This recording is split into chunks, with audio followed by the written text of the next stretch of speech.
India has practically purchased 28 islands from Maldives, and the idea is to generate drinking water for the Maldives islands. वो मालदीव जो कि India को आंखें दिखा रहा था, वो मालदीव जिसने प्राइम मिनिस्टर नरेंद्र मोदी को लक्षद्वीप के हवाले से लेके बहुत ज्यादा ट्रोल किया, आज वो मालदीव इंडिया के घुटनों में बैठ चुका है। मालदीव ने अपने 28 आइलैंड जो है इंडिया को हैंड ओवर कर दिए कि वहां पर वो सीवरेज और वाटर प्रोजेक्ट लगाएगा। Now, from an India out to actually arrive at a welcome India. अगर 18 आइलैंड 28 आइलैंड इंडिया को मालदीव गिफ्ट कर रहे तो सर ये उसके लिए समझ लें कि आटे में नमक के बराबर। उसके पास तो है ही, उसके पास तो है ही यही सब ना। President Muizu prefers to eat dal chawal over Hakka noodles.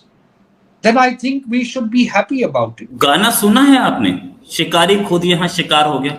Faiz Hamid. अब तक की सबसे बड़ी खबर, जनरल फैज हमीद साबिक डीजी ISI, उन्हें गिरफ्तार कर लिया गया है, उन्हें हिरासत में ले लिया गया है। पाकिस्तान आर्मी एक्ट के तहत जो साबिक 3 स्टार जनरल और डीजी ISI को जो है वो गिरफ्तार कर लिया गया है, बिकॉज उन्होंने एक हाउसिंग सोसाइटी के मालिक के घर में रेड करवाया। एक पूरा यूनिफॉर्म पहनकर वो बंदा पूरा पाकिस्तान चलाता रहा है, उस वक्त किसी ने नहीं पकड़ा, जजों को मैनेज करता रहा। इसमें यह सोचना चाहिए कि हमारा सिस्टम इतना रॉटन है कि ऐसे लोग इतनी बड़ी बड़ी पोजीशन पर पहुंच जाते हैं और फिर वर्दी जो हमारे लिए काबिल एहतराम होनी चाहिए। इतनी कमजोर रियासत मैंने नहीं देखी। रवांडा, मैं समझता हूं सोमालिया, अफगानिस्तान, कोई भी मुल्क इतना कमजोर नहीं है जितने आप इस वक्त नजर आ रहे हैं। को पता है मोदी को आप लाख गलत कह लें, बट मोदी ने अपना जो इमेज है, जो डिजिटल इमेज है या सोशल मीडिया का इमेज है, उसके उस पे इतना डोमिनेंट है कि आज आप। And with Lakshadweep, India has what I call as a pressure cooker valve. You know, if Maldives starts getting hot, this one starts becoming active. जय हिंद दोस्तों, तो इस वीडियो में चर्चा हो रही है कि मालदीव जो कि अभी तक भारत को आंखें दिखा रहा था और भारत के खिलाफ क्या क्या इन लोगों ने नहीं किया। भारत के प्रधानमंत्री के बारे में आप शब्द कहे, भारतीयों को में से इन्हें बदबू आती थी, इस तरह की बातें इन लोगों ने कही। लेकिन जब भारत ने इनको टाइट करना स्टार्ट किया तो इनको समझ आ गया कि भारत के बगैर चलना संभव नहीं है, क्योंकि चीन से थोड़ा बहुत पैसा लिया जा सकता है लेकिन सारी फैसिलिटीज़ सब कुछ भारत से ही उपलब्ध है। जैसे कि अभी आप बांग्लादेश में देख सकते हैं, बांग्लादेश भारत पर बहुत ज़्यादा निर्भर है। हालांकि अब देखिए, किसी को भी कुछ भी भ्रम भी हो सकता है, पाकिस्तान जैसे देशों को भ्रम हो जाता है कि नहीं अब अफ़गानिस्तान हो गया। तालिबान में आया था ना, जब इन्होंने यही सोचा था कि अफ़गानिस्तान हो गया, यहाँ से भारत के खिलाफ साजिशें होंगी। अभी कुछ समय पहले मालदीव में भी यही सोच रहे थे कि यहाँ से भारत के खिलाफ साजिशें होंगी, हम करेंगे मिलकर इनके साथ। और फिर अब ये बांग्लादेश में सोच रहे हैं। तो देखिए, तालिबान अब भारत की तारीफ़ करता है, पाकिस्तान को पेलता है, ये स्पष्ट है। ठीक है, पाकिस्तान की सारी हैकड़ी निकल गई। अब मालदीव ने 28 आइलैंड भारत को सौंप दिए, 900 करोड़ रुपए के आसपास में ये सौंपे गए हैं चीन से। सबसे पहले देखिए, चीन और तुर्की, वहाँ के जो राष्ट्रपति हैं वो मुइज़ू वहाँ का दौरा कर रहे थे, लेकिन उनको समझ आ गया कि ये बहुत दूर हैं ये देश, हमें अगर सर्वाइव करना है, आगे चलना है तो हमें भारत की मदद लेनी ही पड़ेगी। वो तो भारत अग्रेसिव नहीं है, वरना बैंड बजा देगा, हमारी कोई बचाने तक नहीं आएगा। लेकिन ठीक है, भारत ने कूटनीति के ज़रिए उनको समझाया होगा कि भाई कहीं के नहीं रहे होगे। और इस जो 28 आइलैंड दिए गए हैं उसका विपक्षी पार्टियों ने समर्थन दिया है, क्योंकि उनको भी पता है कि भारत के बगैर संभव नहीं है। आप भले रेडिकलाइज माइंड सेट के हों, लेकिन पैसा चाहिए होता है खाने पीने के लिए, सर्वाइव करने के लिए पैसे की ज़रूरत पड़ती है। पैसा चाइना देगा तो वो बहुत दूर है, सिर्फ पैसा दे सकता है, बाकी वो पॉलिटिकल पार्टियाँ ही खा जाएंगी, बाकी पब्लिक को कुछ नहीं मिलेगा। टूरिज़्म सेक्टर चाइना से नहीं चल सकता, भारत की ज़रूरत आपको पड़ेगी, ये इनको अब समझ आ गया है। तो अब यहाँ पर बांग्लादेश की बात है, तो देखिए, बांग्लादेश में सरकार कोई भी आए, सर्वाइव करना तो भारत की बहुत ज़रूरत पड़ेगी।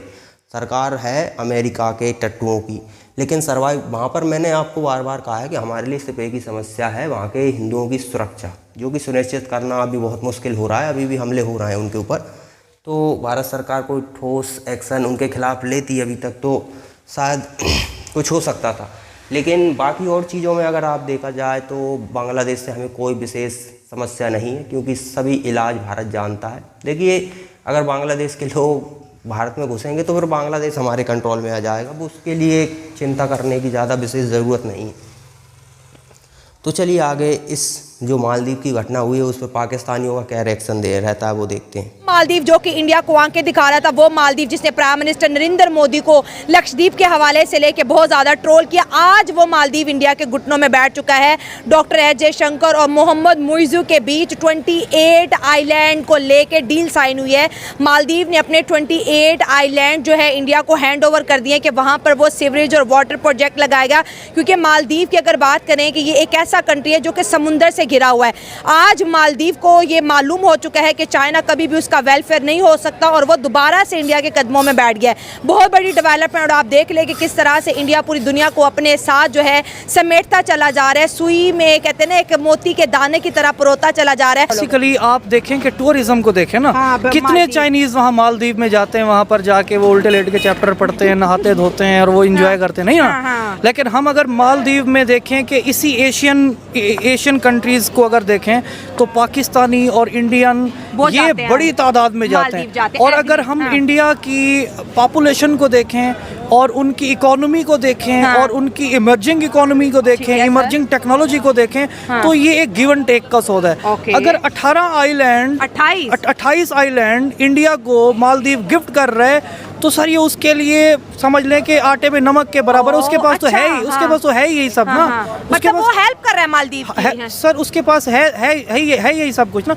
बुनियादी तौर पर उसने अपना टूरिज्म भी बढ़ाना है, उसने एक बड़ी जो इकोनॉमी है, आप ग्रोइंग इकोनॉमी, उसको भी अट्रैक्ट करना है और एक बड़ी जो IT की इंडस्ट्री है उसको अट्रैक्ट करना है। तो इसमें म्यूचुअल कंसर्न है, म्यूचुअल बेनिफिट्स हैं और ये आई थिंक बहुत अच्छा है। अब ये चाइना के साथ भी हो सकता था, लेकिन उन्होंने चूज नहीं किया चाइना बट उनके अपने इकोनॉमिक रिलेशनशिप हैं। ज़ाहिर है चाइना को आप देखें कि चाइना ने पाकिस्तानियों को एक टॉफ़ी का झांसा दे करके तुम लोगों को मैं ये मोटरवे बना के दे रहा हूँ, उसने 100 साल के लिए हमारी सारी की सारी जो इकोनॉमी है उसको अपने बगल में ले लिया। सही है, सिर्फ एक मोटरवे की खातिर चाइना ने जो सी पैक गुजारा वो इस वक्त हम पे रूल कर रहा है। ठीक है, गवादर भी 100 सालों के लिए सब कुछ ले लिया हमसे। यही चीज़ है ना। तो बेसिकली जो बाकी ममालिक हैं वो समझदार हैं, इस तरह के ट्रैप से बचने की कोशिश करते हैं। यस, मेरा ये क्वेश्चन था कि मालदीव, क्योंकि उसने एक वक्त था 3-4 महीने की पहली बात है,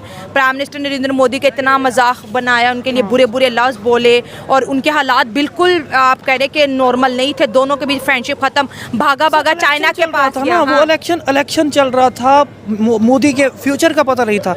आपको पता है मोदी को आप लाख गलत कह लें, बट मोदी ने अपना जो इमेज है, जो डिजिटल इमेज है या सोशल मीडिया का इमेज है, उस पे इतना डोमिनेंट है कि आज आप इंडिया में अगर हूँ या यहाँ से आप VPN लगा के इंडिया आप अपने आप को साइन करके आप स्क्रॉल करें तो आपको मोदी का ना फ़कत अच्छा फेस नज़र आएगा बल्कि ये नज़र आएगा कि मोदी ने कितनी डेवलपमेंट की है और मोदी की वजह से इंडिया ने कितना ग्रो किया है। तो ये वक्त की बातें हैं। यहाँ भी तो सिचुएशन एक जैसी नहीं रहती, यहाँ भी तो वक्त गुजरते पता नहीं चलता। तो ये एक उनका डिप्लोमेटिक। यूट्यूब पे मोदी साहब का चैनल देखिए 25 मिलियन का है, एक्स के ऊपर सबसे बड़ा चैनल है। बिल्कुल ज़ाहिर है वर्ल्ड लीडर का अगर कभी इस तरह दुनिया के अंदर वो होता है ना, एक क्या होता है, स्टडी होती है या फिर सर्वे होता है, उसमें भी टॉप पे है, तो ये इमेज तो बहुत अच्छी है। उसने अगर ये 25 मिलियन का चैनल है या वो इतनी बड़ी पॉपुलेशन के ऊपर मुसलसल रूल कर रहा है तो सर कोई तो वजह है कि मतलब वो उसकी न्याज़मंदी है या उसका जो भी है। देखें हम पाकिस्तान में है ना, कोई भी जंग जीतने के लिए एक मसनूई दुश्मन चाहिए होता है। हम हमेशा अपना मसनूई दुश्मन गर्दानते हैं अमेरिका को। इसी तरह इंडिया अपना मसनूई दुश्मन गर्दानता है पाकिस्तान को। सर वो इंडिया में जब भी नहीं मानते, वो कह रहे पाकिस्तान का हमारा लेवल ही नहीं है। सर वो अब नहीं मानते ना। बट इलेक्शन में जब इलेक्शन हो तो इलेक्शन कैंपेन में सबसे बड़ा जो उनका स्टांस होता है, क्योंकि वहाँ भी तो रियासतें हैं ना, महाराष्ट्र, फलानी रियासत, टिमकानी रियासत, एक रियासत तो है नहीं ना। उनके तो सूबे ही बेहतर, दर्जनों तो सूबे, दर्जनों तो सूबे हैं उनके।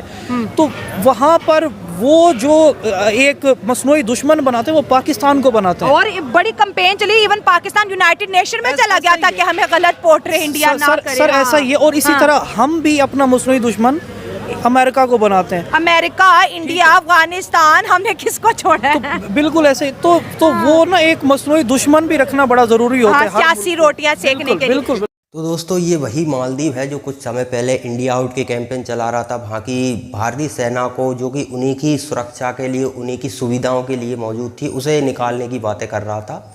वही मालदीव आज घुटनों पर आ गया है। क्योंकि देखिए ये स्वाभाविक है, आप किसी तरह के रेडिकल माइंडसेट के हों, किसी तरह के हों, किसी से भी नफरत करते हों, आप स्वाभाविक है जहाँ रह रहे हो वहाँ अगर किसी का वर्चस्व है उसके खिलाफ आप नहीं जा सकते। जैसे कि अब आपको पानी में रहना है और अगर आपका बहर मगरमच्छ से हो तो फिर आपका सर्वाइव करना बहुत मुश्किल हो जाता है।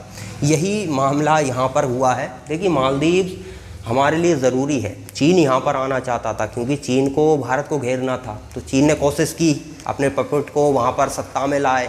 सत्ता में आने के बाद उसने प्रयास भी किया पपेट ने, लेकिन फिर उसे समझ आ गया कि कुछ ही महीनों में समझ आ गया जिस तरह से उनकी बैंड बजी, क्योंकि टूरिज़्म सेक्टर तो लगभग ख़त्म हो गया उनका। तो उनको, और उनके पास कुछ ऐसा नहीं है कि जिसके, कोई ऐसा तो नहीं है कि भाई मैन्युफैक्चरिंग हब हो, वो दुनिया का सारा मटेरियल वहीं से सप्लाई होता हो, ऐसा कुछ नहीं है। जो उनके पास था मेन फोकस, जैसे कि टूरिज़्म था। अब हमारी देखिए, हमारी फिल्में बनेंगी वहाँ पर मालदीव में। अब फिल्म बनने के लिए पूरी की पूरी टीम वहाँ पर जाएगी, हफ्ते भर, 2 हफ्ते भर, महीने भर वहाँ पर रहेगी। तो अब स्वाभाविक है, इस हीरो वगैरह जाते हैं तो बहुत पैसा खर्च होता है। एक फिल्म बनाने में अगर 100-200 करोड़ रुपए खर्च हो रहा है तो लगभग अगर एक शूट मालदीव में होना है तो 20-30 करोड़ रुपए आराम से खर्च हो जाएंगे सिर्फ मूवीज़ में। और बॉलीवुड की ज़्यादातर मूवीज़ के लिए वहाँ पर सीक्वल्स बहुत होते थे, तो कितना पैसा आप समझ सकते हैं कि वहाँ जाता था। टूरिस्ट अलग चीज़ है, ये यहाँ पर अगर कोई गाना ही शूट होना है तो वहाँ पर हो रहा है, उसमें 10-20 करोड़ रुपए खर्च हो रहे हैं। तो इस तरह से पैसा, वो पैसा किसके पास जाता था? वो मालदीव के पास जाता था। लेकिन वो एक झटके में बंद हो गया। बंद हुआ तो इनको समझ आ गया कि भारत के बगैर संभव नहीं है। तो हमारे विदेश मंत्री गए और उनका स्वागत जिस तरह से इन लोगों ने किया, उससे ये इन्होंने बता दिया कि हम आपके आगे लेट गए हैं, अब हम आपके साथ ही चलेंगे, हमसे गलती हो गई, माफ़ कर दीजिए। तो यह कि बांग्लादेश में सिर्फ एक ही समस्या है हिंदुओं की, वो सुरक्षा सुनिश्चित हो जाए, बाकी उसके बाद कोई भी समस्या हमारे लिए बांग्लादेश खड़ी नहीं कर सकता। वहाँ पर अमेरिका का पोपट बैठ जाए, चाइना का पोपट बैठ जाए, क्योंकि उन्हें सर्वाइव करना है तो भारत से ही। हाँ, उनके इशारे पर कुछ फैसले लिए जाएंगे जिसका हम भी रिमोट रखेंगे हाथ में, कुछ ना कुछ एक्शन ऐसे लेने पड़ेंगे हमें कि जिससे वो आ जाएंगे लाइन पर। क्योंकि उनको पता है कि जब अमेरिका शेख हसीना को हटाकर हमें बिठा सकता है तो भारत वही कर सकता है, हमें हटाकर किसी और को बिठा सकता है। और हम कहाँ भागेंगे? अमेरिका भागेंगे तो अमेरिका, हम एक कोई भाग सकता है, बाकी के लोग नहीं भाग सकते। तो ये भी हमारे लिए समस्या खड़ी हो जाएगी।